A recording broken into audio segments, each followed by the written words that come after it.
Hey guys, so today we are testing out all 6 of Ravie Beauty's lipsticks and all 4 of Live Tinted's new liquid blushes. I have been trying both of these all week, every day, all week, so I can really feel them out, so it's not a first impressions. So Ravie Beauty is Ali Glein's makeup line. I'm sure you've seen her videos on YouTube. I think the only YouTuber makeup brands I've ever bought is One Size and Makeup Geek. I don't know why I don't tend to gravitate to the YouTuber makeup brands. If you watch Ali Glein's, you could tell she has a very like sweet, gentle soul. So I was like, okay, that's one YouTuber I can get behind and support. So she recently launched 3 new lipstick shades, and once I saw the orangey coral one, Poppy, and a red one, I was like, okay, I definitely want to try these out. And I was like, okay, that's going to be perfect to pair with the new Live Tinted liquid blushes. These are both very same natural, clean vibes. So I just thought these two would work perfectly together. So if you want to know how I feel about these 2 products, then just keep on watching. So this is actually my second attempt at this video. There will actually be a third attempt, but right now I want to focus on the blush. I will come back in a few days for the lipstick. I was filming the lipstick part yesterday and then I stopped halfway because I was like, I'm not using her in the best scenario because as you can see, my lips are still healing. They're a little chapped from trying on the lipstick, wiping them off back and forth, and they were beat up. So I noticed halfway through the video, I was like, yeah, I'm not showing the best potential of the Ravie lipsticks,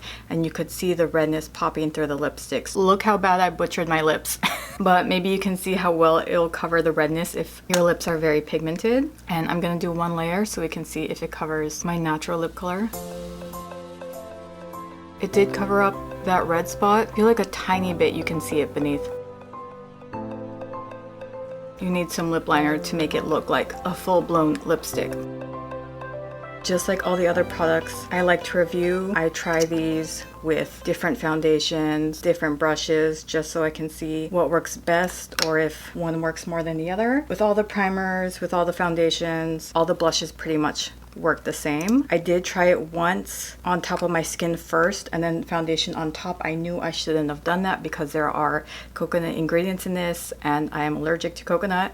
So I had my like allergic bumps come in because of that. And again, I knew I shouldn't have done that, but I still did because if you look up the best way to put on liquid blushes, it's usually underneath your foundation. This first one is Love Language. When I got these, I immediately swatched all of these on my hands. And when I was swatching this, I was like, oh, that's definitely not showing up on my skin. And she doesn't really show up on my skin. Look how liquidy these are. And they kind of separate, like it's not one uniform color. Like you could see there's little patches here and there because of the wateriness.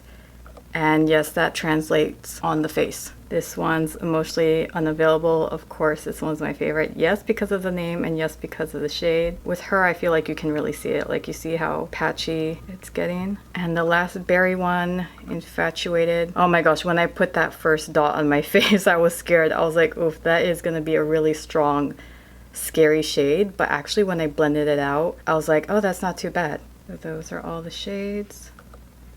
You can see how dewy they are. But again, just on my hand, and my hand's lighter than my face, she doesn't really show up on my skin tone. I just got the hang of cream blushes, and liquid blushes scare me. Like I've tried the Rare Beauty, the Stay Liquid blushes, and I still prefer my cream ones. I feel like there's just so much work to this versus a powder where you can just easily sweep it on and be done versus kind of like having to make your own concoction. Okay, let me put on 1 more layer. Okay, this is my 3rd layer. So that is the 3rd layer. Should I try her on with a Ravie Beauty lipstick, even though it's not going to be the best potential?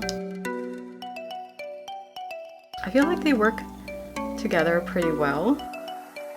Love Language is pretty much going to work with every single lipstick shade. I'm going to pair Peony with Pillow Talk from Charlotte Tilbury, because when you use this by itself without lip liner, it looks very light, very everyday, like a tinted lip balm. So again, that's Peony with Charlotte Tilbury's Pillow Talk. I don't know if you can tell the difference because I feel like Peony ate Pillow Talk. Okay, next let's go in with Magnetic.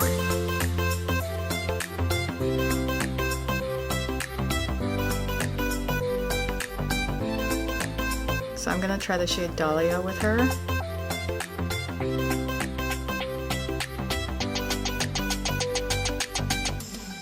still see that redness peeking through. I'm back and forth whether I should just showcase the lips like this. Okay, now I'm gonna try my NYX lip liner in Mauve with Dahlia.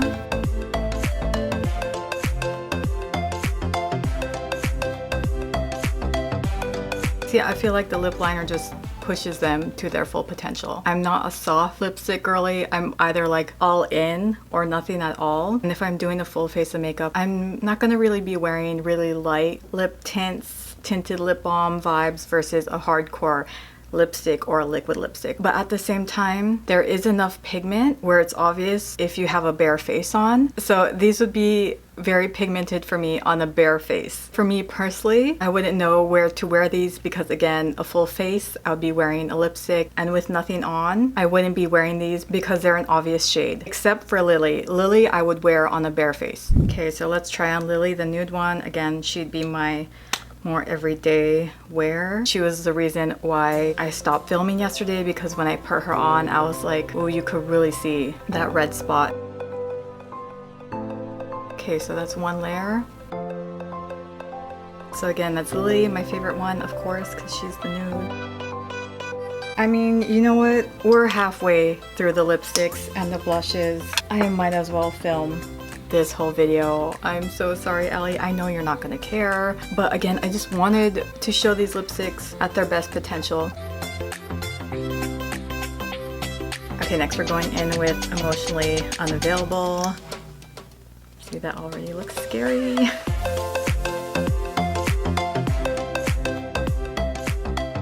That is one layer. I feel like the camera's not picking up how red it is. For lipstick, let's pair Emotionally Unavailable with Poppy because she's an orange, and then with Rose because she's a red. So Poppy is my second favorite. I think she'll be one of the rare ones that I will wear with a full face of makeup just because I love my orange peach look. I always do, and since she's more orange and peachy, she'd work well with that look. And again, I can always bump her up with a deep lip liner. Allie has the cutest story making these because of her grandma. But yeah, see, she looks very corally. So I'm gonna use this with NYX orange lip liner. See, I feel like you could really change up the color based on the lip liner because you can make her look more coral with a coral lip liner, and you can also do a completely different look if you cover your lips fully with a lip liner and then put these on top as a topper. The good thing about them being not so pigmented like a regular liquid lipstick or lipstick is that you can play around more with them.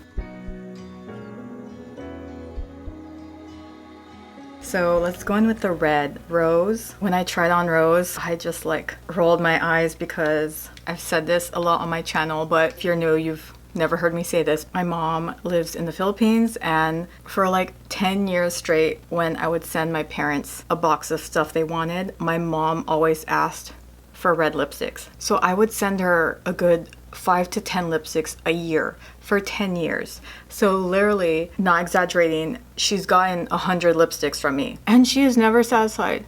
And since she is older, her lips are drier and a little more wrinkly. She needs more moisturizing lipsticks. And even regular old lipsticks, a lot of them aren't moisturizing. And then obviously liquid lipsticks are the worst. But then once I tried this on, I was like, because I know my mom would freaking love this lipstick. I am seeing her next year, so I'm definitely bringing this with me. And I know she's gonna love this. So I feel like that's technically one layer. I like my reds red. So when it comes to reds, 90% of the time I'm using a liquid lipstick. My mom's the opposite, and oh my gosh, she would freaking love this. Okay, let me put on another layer. Now let's put on some lip liner to give her that oomph. I'm gonna be using e.l.f.'s red. I don't know if you could really see the lip liner. I feel like the lipstick just ate it right up, but there's what it looks like with the lip liner. Okay, last we have Infatuated, the scary berry one. So I haven't talked about the patchiness yet. I wanted to wait for this blush since you could see it the most with her. And I don't know if you could see it on the camera, but it's very clear in the mirror. Like if you see there's some patchiness here, I cannot tell if you can see it in the camera, but in person, I noticed a lot of patchiness with these blushes. Let's see, that is why I don't like cream and mostly liquid, because they always give that straight line right there. And I keep trying to keep it right here, but then it keeps spreading and spreading, and I'm like, well, duh, it's liquid, but I'm like, can you stop spreading? That's enough spreading. That's enough slices.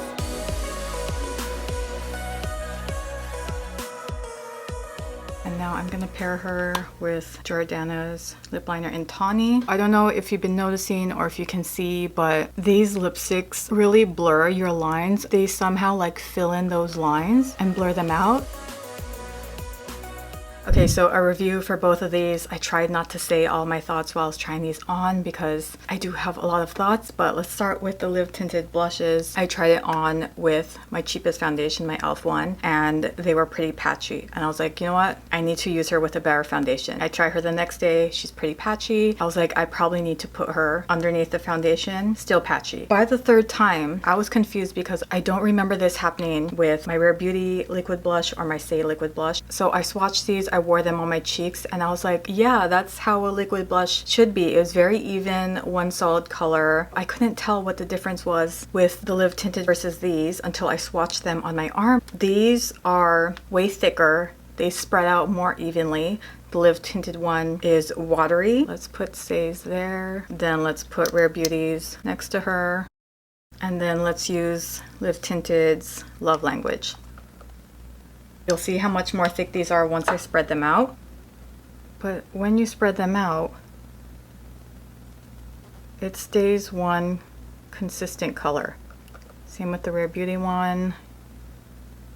You see how it's that one shade?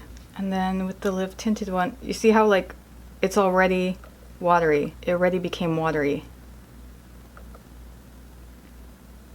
So you would say, oh, okay, well that's more of a tint. But these three translate exactly how they look swatched on my arm. Like I said, both these two stay one consistent color, but she gets streaky and patchy and very watery. And how I could best describe it is, imagine you dipped a stippling brush into water, wipe off the excess, and then dab it on your foundation. Your foundation is gonna start looking patchy, right? And that's exactly the vibe the Live Tinted one does.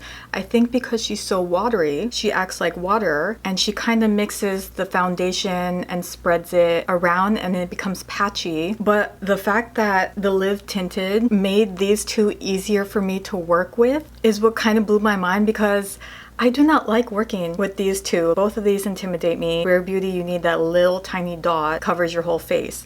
But then when I tried these again after working with her all week, I was like, oh, these two are so easy to work with. I really wanted to love her. Each day I tried her on, I was like, is there something wrong with my foundation, with my primer, with my skin? Because she was just uneven. So yeah, I think you get the picture of what I'm trying to say. I'm not a huge fan. Okay, with Ravie Beauty, this is an awesome lipstick, but it's not my vibe. Again, I'm either all or nothing, and she's in the middle. She's perfect for clean makeup, clean girl aesthetic. If you want a little pop of color here or there. The formula is very moisturizing. It kind of fills in and blurs the lines in your lips. And when I got her, I was really curious to see how she compared to my favorite everyday lipstick. She's very light, very moisturizing. It's pigmented enough. I don't need 2 layers. I went back and forth with these to really tell them apart. You can feel that there is more water in this, and I looked at the ingredients and I'm pretty sure it's the hyaluronic acid in this. And after trying this on, this felt a lot more like oily. Not in a bad way, it just felt a tiny bit more heavy. With the size, she's more than double the size of Ravie. Ravie is very small compared to any of my lipsticks, and I don't blame her. She's still a new, fresh brand. These are made in Italy, but I really feel like to make these perfect or to push them to its best potential is if Ali came out with lip liners. She just started her brand. I'm sure she's gonna do a lot more and probably will make lip liners, but yeah, I feel like just that last oomph, these would be perfect if they had lip liners to go with them. So yeah, was I clear with how I felt with these? I feel like I was. I think I talked about those two products enough. I hope you guys enjoyed the video, and I'll see you in the next one.